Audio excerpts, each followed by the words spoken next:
Namaskar. During this corona pandemic, we are slightly dispersed from each other. So we thought that we should start some activity so that people can come close, at least on internet. So this activity called as Phero Talk activity is just launched, and today is the first episode for that activity. So I am very much thankful for attending this episode. So we have formed an expert group internationally. So many experts who have already given more than 20 years in ferrocement activity. So I welcome you. And today we have got the opening batsman as Engineer Rajendra Pawar, who served as Secretary to Government of Maharashtra in Water Resources Department. Engineer Rajendra Pawar also attended the Brazil International Conference of Ferrocement, and he has delivered the Indian ferrocement activities there. He lives in Pune, India, and travels all over the world. So his experience is always useful to our ferrocement lovers. He was very active in formation of this ferrocement society in 2008, and since then he has helped the society in publishing the manual or handbook on ferrocement in government sector. That is very much useful for government engineers as well as private engineers also. He is also helpful in our standardization activity, BIS meetings. He is always with us. He has constructed many different applications using ferrocement in government sector. So I request him to deliver his presentation, and the topic will be obviously utility of ferrocement in public sector. Engineer Rajendra Pawar. Good evening to all, and I thank the organizer for giving me the opportunity to know all experts in closing technology. However, in my government service tenure, I could contribute to promote this technology, particularly in government sector, taking some publications regarding this technology, its practical applications at some sites or dam locations in our state. And after retirement last year in July 2020, of course, I am again continuing with the promotion of this technology, particularly in the field of water conservation. Uh, as our uncle has expressed that we will be discussing on a particular topic every week as a series of this talk, Fero talk, and the subject given to me is the challenges in public sector regarding ferrocement technology. Uh, the time is only 15 minutes, so I'll be just narrating some points. Yes, we all are experts in technology, so there is no point in talking about the uh, uses, advantages, and disadvantages of it. But if you just take a tour about the uh, development of this technology and its applications in various sectors, what are the different problems in various sectors? If you just think on that line, then I'm right seeing right from the international activities. I was given the opportunity by the Ferrocement Society of India to attend the conference, international conference at Brazil in 2018, and there I could see the various works going on in the Europe, the US particularly, basically the research kind of, as well as the practical applications. But the applications, particularly on mass scale and in private sector, which were not as compared or at par with the regular RCC or the concrete structures. The reason behind is there is still some kind of reservation to accept this technology as a new one, or maybe some characteristics of this regarding its reliability or some other properties too. And if you look at the Indian scenario, in fact, the development activities have started way back around 50 years before by Mr. V.D. Joshi in Pune and many other stalwarts like Jay, Mr. Rishi Sharma in UP and Rajiv Verma in Delhi. Even IIT Delhi has started many new activities, but still it is not gaining that momentum. So I wonder why this is lagging behind, having so many added advantages over the LCC. If you look at the scenario at our state level, Maharashtra, I was working with technology since last 35 years. But when I started implementing this kind of technology, the initial reluctance was only because of the lack of knowledge and the properties or the advantages of this particular material. Then the another thing I found is the highest course or the international course available for the designing of this structure. The next point I found is the lack of skilled manpower and of course the related equipments required for that. And because of lack of training and the awareness was very less to have this kind of technology to be adopted on mass scale. In fact, considering its waterproof characteristics, having the leak-proof material or the leak-proof structure we can build, there is a tremendous scope in our water resource department itself, as well as the public works department, where some building components, the road terminals, footpaths, calculations, having various small structures within the city area. If you can do on mass scale, certainly it is going to reduce the cost as well as the time. In both ways, we are in a win-win situation. But unless we go for mass scale, the costs are not going to come down.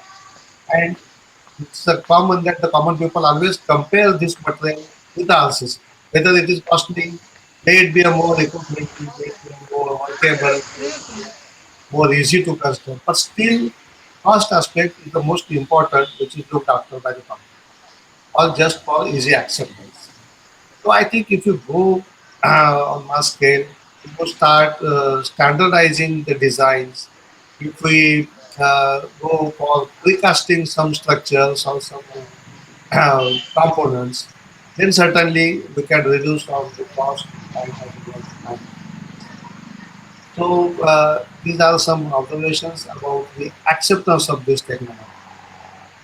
Uh, the private sector scenario is something different. They are always in search of some new technologies, the new materials, and certainly the many structures I have seen, even during the presentations at Brazil, that very innovative structures have been created by the experts, uh, like huge stadiums and some uh, underground bungalows and conference halls like that, as well as I have seen big dams have also been created within the entirely. So on similar lines, we also tried a small check dams or small nalas in our state. But it has been proven that even big dams can also be built with the help of this technology. But still, even at international level, it has limited only in the private sector. It is not accepted all over by the common people. Here, when we think of going to the public sector, we think of basically the rural applications because see, being its simplicity in execution or even giving the training, any rural youth or a skilled laborer He can learn the technique very quickly, and he can do some kind of small business or start business using this technology. And of course, there are many applications in the agriculture sector, in the rural sector, in the villages itself. So many other advantages are there if we reach to the rural sector. So these are the different aspects which I wanted to highlight before all you experts. That if we want to expand the scope of this technology basket, and particularly in public sector, my experiences are some I would say some things are required to be done, particularly in the field of the trainings, making public awareness of this technology, from creating some skilled manpower. That is the main thing which needs to be done. And of course, some mechanization or the kind of small equipments uh, where there is an acute labor problem because everything cannot be done manually in a speedy way or with a high quality. So for that also we need to develop some equipment, particularly for the motoring and talking about the applications of mass scale, I just mentioned about the household components are there. Has some signboards along the highway. You can see the small road crossing road. Then the canal lining. The lining is a very big area where we can use this even by precasting some panels and construction of small check dams. For that also, this is very much useful. We have tried on our Mira canal system, which is almost 150 years old. The cross drainage works are 150 years old, built in masonry. Those were retrofitted very nicely using this technology at minimal cost. If this kind of things are promoted and standardized, then certainly there is a tremendous scope in this area also. Many innovative structures have also been constructed like boats, roads, huge and ornamental gates of many factories and domes at very cheaper rate. And this is again, as I already mentioned, will give the same employment and agriculture use in the daily agriculture.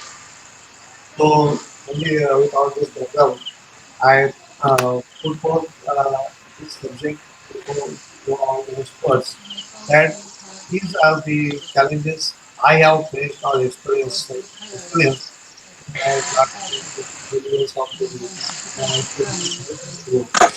So I think we need to discuss and find some kind of solutions to this, particularly the manpower training and the awareness and some kind of standardization into this. So with this, I conclude my presentation and open to all the discussion. I will speak a little on a general term, and that term is acceptance. मान्यता जिसको बोलते हैं हिंदी में, acceptance is a big issue at all levels when we are doing ferrocement structures. And as structural designers, we are facing so much problems even with RCC, where we have to give an undertaking, we have to procure a license, we have to prepare drawings in accordance with the codes, with the safety codes, sign, certify, and do all so many things to ensure that the drawings are valid and legal. Here, the biggest problem we are facing is manyata, that is acceptance of the technology. When you speak to a big audience like Larsen and Toubro for 3 days, and you speak all the things that you know and all the things that are possible with this wonderful technology, at the end of the third session, and the vice presidents come in and they ask only one question: "Sir, is the IS code? Where is what is the IS code of that?" And the moment you say there is no IS code, and the IS code is under preparation, the whole atmosphere changes, because everything is become so legal that even some of them might like most of them like the technology, like the applications, like the methodology, like the way it is, whole concepts are there, how tensile strengths are developed in this by this technology, where concrete fares miserably. But unfortunately, because of non-acceptance at national level, at state level, in terms of legal acceptance, this is a big handicap. So people who are doing ferrocement structures are doing by the virtue of the goodwill of the owner. Otherwise, we are at the mercy of the owner. If the owner says that this is no legal, he is slightly intelligent and knowledgeable, हमको we cannot do anything. So, in spite of me making calculations, designs, drawings, I have been rejected because, sir, this is not accepted. And what is the value of my certificate, or what is it based on? So I have to manipulate my designs and drawings and add some minor aggregate 4 to 6 mm and call it reinforced concrete, and then put it as a reinforced concrete section, and it sails through. So it is a very difficult situation that philosophies are developed. Devekar sir has developed his philosophy. Purandare sir has developed his philosophy. Pama sir has come up with very early stages of the behavior of ferrocement. Jain Saab has his stress membrane theory. We have got a dime a dozen theories. Everything finally points to a wonderful composite.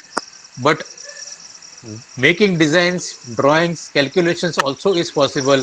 But the bottleneck or the chicken's neck, politically, if I use the word, is the IS code. Acceptance by public and at government level. The main hurdle in acceptance is people are convinced, people are so much accustomed to RCC that they feel that something which is very bulky and very thick structure, that is strong. Our walls are hardly 1.5 inch thick or 1 inch thick and slender. So people feel that how is it possible they won't stand? So unless we show them the things constructed and show them and prove it, they won't accept it. As you know, we had built the dam, Archway Dam here. People have visited, seen, they were convinced, and now it has become a common practice. Archway dams. So like that, unless the things are seen by the people, seeing is believing, and because of it, this is a new material comparatively, and with the convictions of the very strong material, which is very big size and very very heavily reinforced. With that concept, the people are not able to accept it. That is the first thing. So we society has taken a number of efforts to show the people that this is what is constructed. Even we have now our professor has blasted and shown the blasting resistance of ferrocement. Like that, society is doing a lot of work in that respect. Then, up till now, ferrocement was designed as a material which is having two ingredients, that is steel and mortar, steel and concrete, whatever it is, and bond was not considered, and that is why its application for big size structures, large size structures was restricted. It was restricted only for the range of the stression curve in of ferrocement up to the first crack stress. After first crack stress, RCC fails. But ferrocement continues to taking load, higher load, 10 to 15 times. And that is what applicable for structural applications. And when we base our design on that particular multiple cracking zone in the stress and curve, then we can have its structural applications. When we develop and prove the structural applications, then this will be accepted by people. Now, based on this, we have already designed many structures and proved that the formulae which are derived or whatever theory we have developed, mixture of the theory of mixtures and theory of solutions, they are applicable and they have proved that we can find out the stresses, tensile stresses, compressive stresses, etc. So this structural application is very important. Up till now, it was used only up to the elastic limit of ferrocement, and that is why it was not having a very big size application. Thirdly, IS code.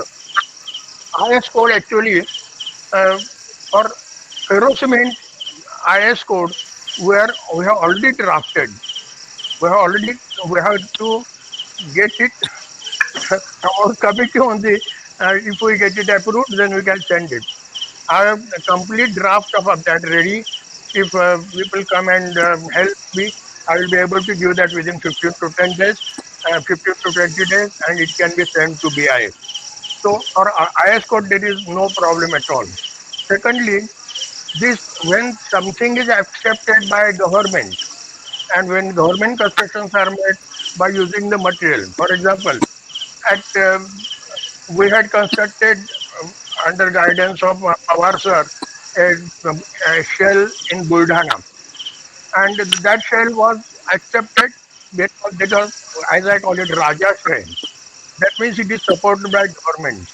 And when it is supported by government, the people feel they get the confidence that when it is accepted by them, it must be very good material. So like the Rajashray, now we are getting, that is very important.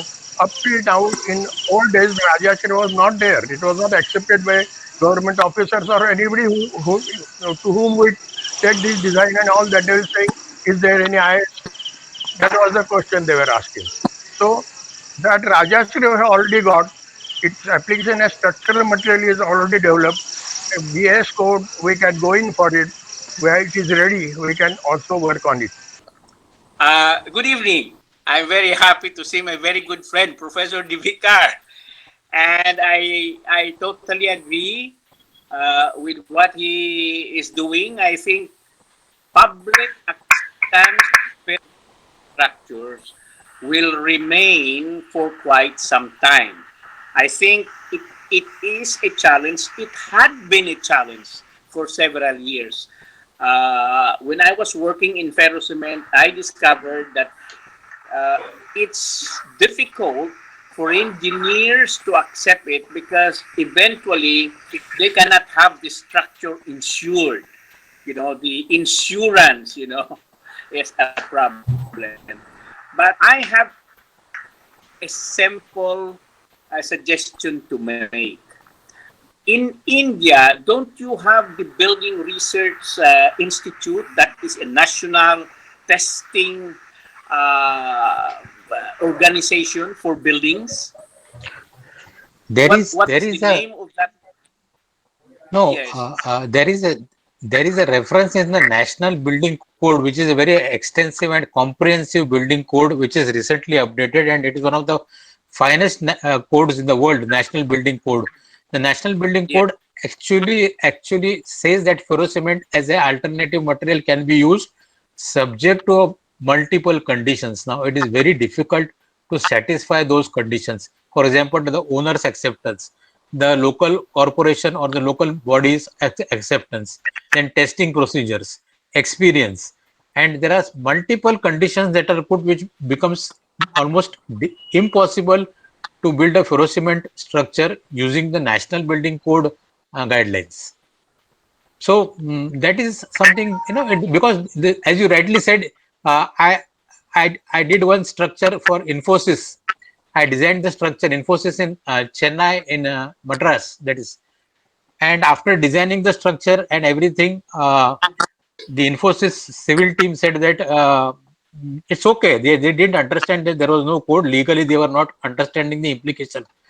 But Infosys has a policy of insuring all its buildings.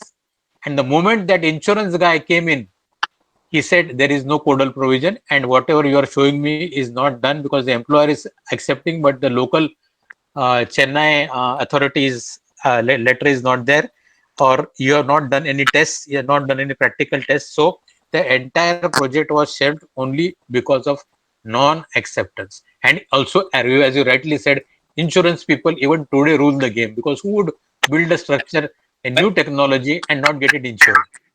I have a suggestion, and I think Professor Divikar could probably help here because I am aware of the very many structures that Professor Divikar had done, and they are beautiful structures. He's applied it in dams, and all sorts of things.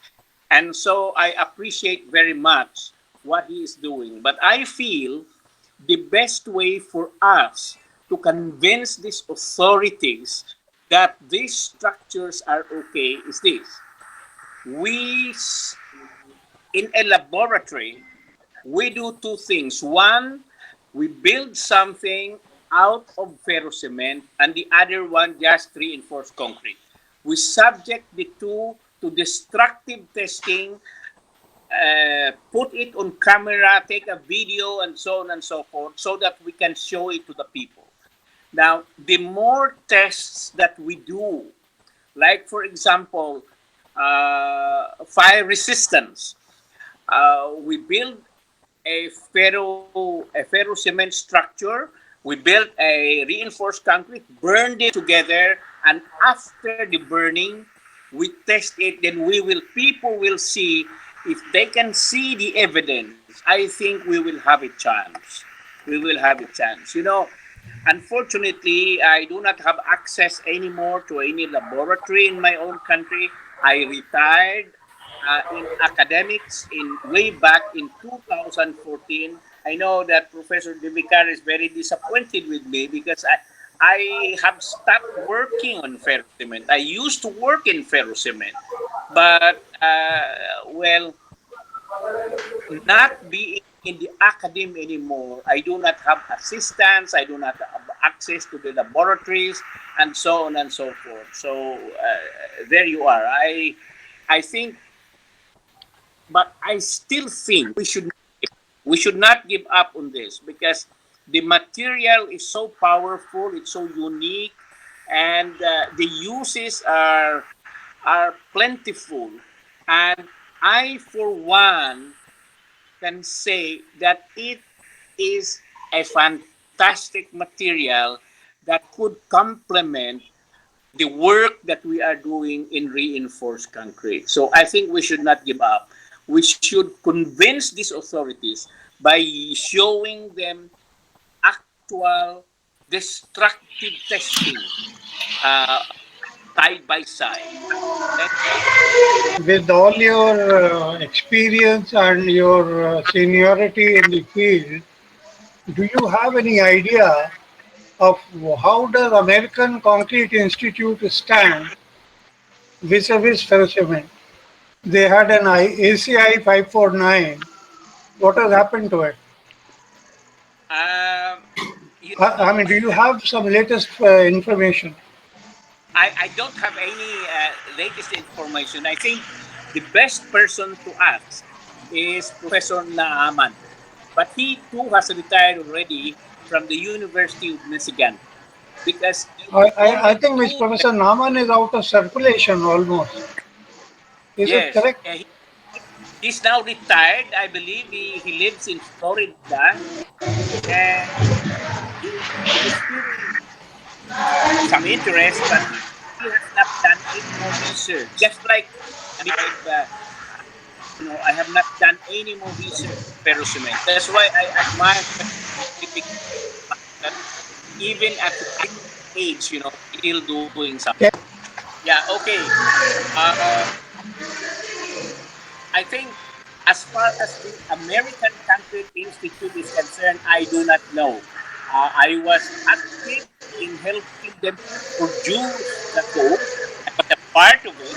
But after that, when I left AIT way back in 1996, I lost contact with them. ACI 549 actually did a lot of work, but eventually it found that the entire work was cast in situ and labor intensive, and most important, they were not able to come to a tangible uh, either empirical or logical formulations of using the bond and calculating the specific surface or the volume fraction of the material. And at that point, they only agreed upon the fact that this can have great tensile stresses and it's a good material for tensile stresses, but they could never come to values which are required by a designer, and hence it wound up actually. At that point, it wound up, and then they very magnanimously said that this is very good for the third world countries, and UNICEF moved into it and all that.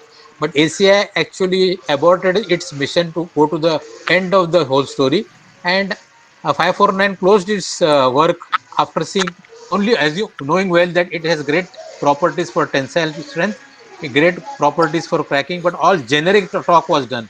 There was no hardcore work on analytical models and design models and all those issues. So it would wound up there only. are you saying, Milian? Are you saying that there is no other country except India which is trying to go for a code? Oh, that is very interesting. If you are going to say that, I will tell you a very interesting story. The Yeah. Bangladesh RCC code has one chapter on ferrocement. It is a flawed theory. It's a theory where at the end of the in the code in the chapter at the end it says tensile strength not to be taken and to be still to be provided. So it's a big humbug. But the point remains that I can go to Bangladesh and design a structure and say that I'm done by the codal provisions and do the way I want to. Because there is one particular clause, like our clauses, which says very clearly that it is at the left to the discretion of the designer and his experience to suitably design the structures and need not follow the code. The code is only a guideline. But they have a section. That section is flawed. But we don't even have one section to hold on, not one single prop to hold on. I have had a very good 2 day discussion with him after the last national convention in Mumbai. So he said, I have got a code. I don't have a good theory with me, but I have got a code. No, no. Uh, In that case, I would like to add one thing. All the codes were based on treating it as a material like RCC. Our material, RCC is designed only for the elastic limit of the stress and curve. Beyond that, we are having a elastic material, elastic behavior of ferrocement. In that case, that is multiple cracking zones, and the material is capable of taking 50 to 20 m loads and strains. And for that section, we must design it, and that is what not done. That is what not done by 549 or 4. All of them are following or treating is a thin layered form of RCC. And as is in design of RCC on based on theory of mixtures, it is based on theory of mixtures. It should not be that. We must consider the bond into our account. We must consider it and how bond adds to the strength in tension and compression. That is very important. All the basis of I-49 or all the previous works, all of them, the curves, number of curves that are giving, number of layers, and the stress, how much is the compression stress, tensile strength increase. The number of layers, two, three, four, like that, and that is why they are only considering volume fraction of steel. They did not consider the specific surface, which is accounting for the bond, and bond is so important. And that is that they have neglected bond and the tensile strength and the crack resistance, crack control, all are neglected, and that is why its use was limited. It was limited to non-load bearing structures or very lightly loaded structures. Now we have considered the bond also, and considering the bond, we have developed the designs. We have proved it that those tensile and compressive strengths due to bond, how they increase and how much is the contribution that is proved now, and that what we are using it for design of large size structures. All the structure that we have built up to now, very large size structure they are, and for them, its application, ferrocement application and a structural material is developed. Up till now, it was developed as a construction material only. Now it is developed as a structural material. That is what is the important. Oh, yeah. uh, I would like to add something. You are quite right.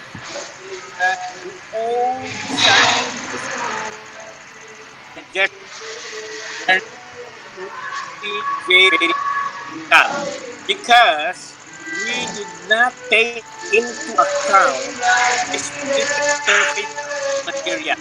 And this is where the work of Professor Devikar is very unique.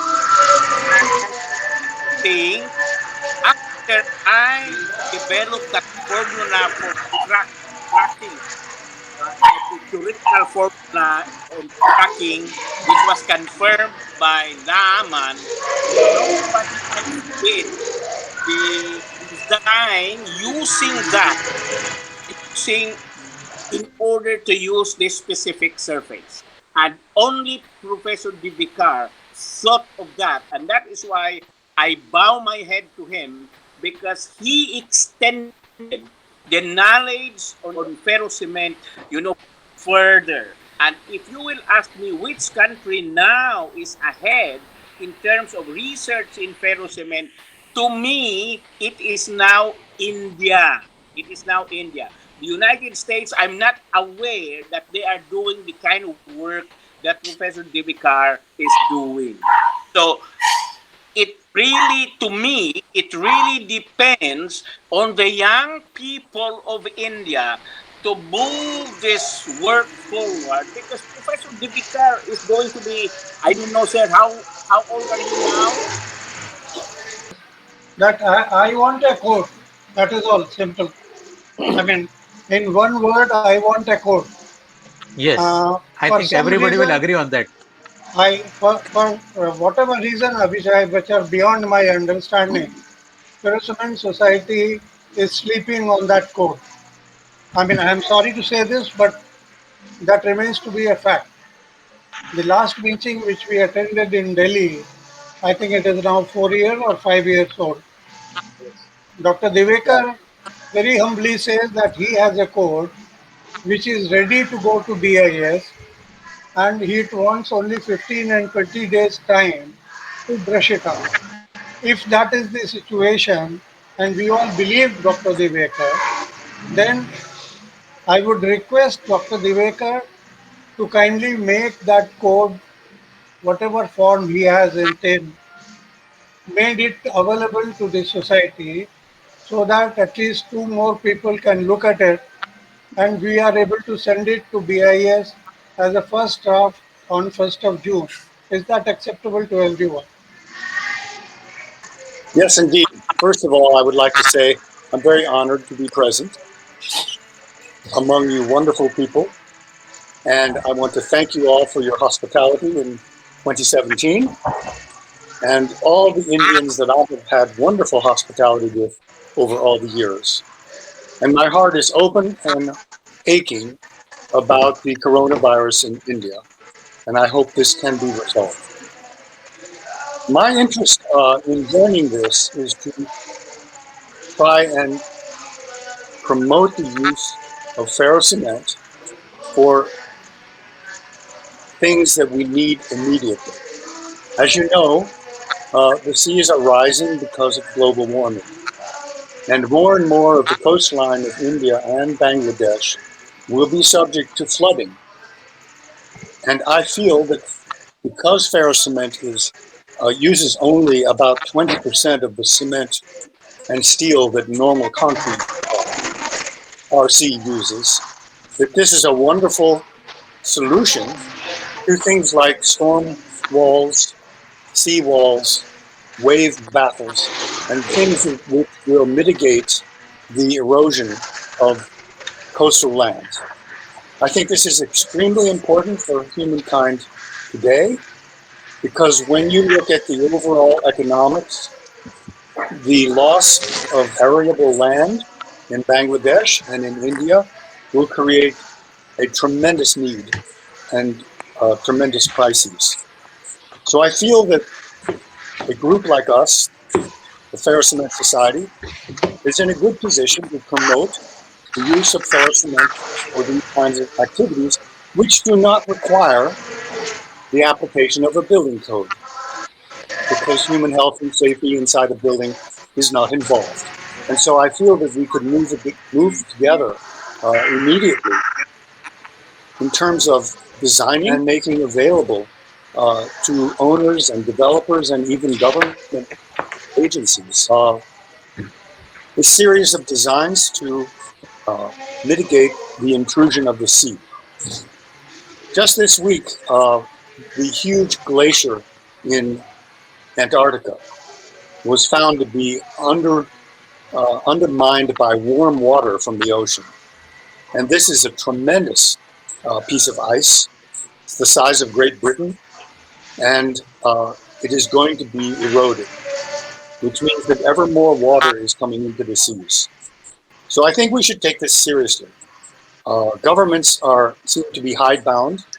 They cannot respond to this kind of threat because it is not immediate and their voters don't react. But we are gentlemen scientists, and we can see beyond the everyday crisis to the larger picture. So I would like to join you in that respect to develop an international response to the possibilities of rising seas. Thank you very much. Goodbye. Good night and stay safe, everybody.